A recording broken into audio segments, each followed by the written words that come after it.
ഞാനിന്ന് ഉണ്ടാക്കുന്നത് നമ്മുടെ പാൽ കൊഴുക്കട്ടയാണേ.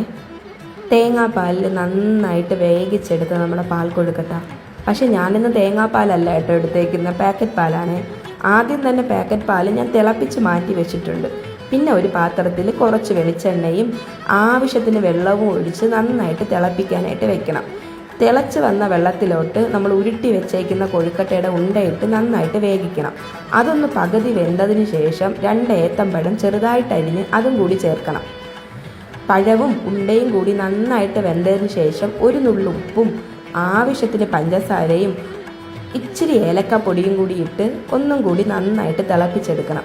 ഇതെല്ലാം പാകത്തിന് വെന്തതിന് ശേഷം നമ്മൾ തിളപ്പിച്ച് മാറ്റി വെച്ചേക്കുന്ന പാലും കൂടി ഒഴിച്ച് ഒന്നും കൂടി വേവിച്ചെടുക്കണം. അപ്പോഴത്തേക്കും നമ്മുടെ കൊഴുക്കട്ട റെഡി.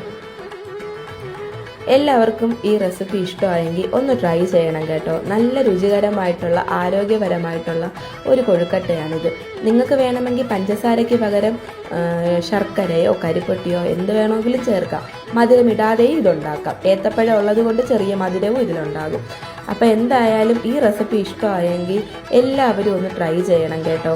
കുട്ടികൾക്കാണെങ്കിലും മുതിർന്നവർക്കാണെങ്കിലും ഒരുപോലെ ആരോഗ്യകരമായിട്ടുള്ള ഒരു ബ്രേക്ക്ഫാസ്റ്റ് റെസിപ്പിയാണ് ഈ കൊഴുക്കട്ടയുടേത്. വീഡിയോ ഇഷ്ടമായെങ്കിൽ ലൈക്ക് ചെയ്യണേ.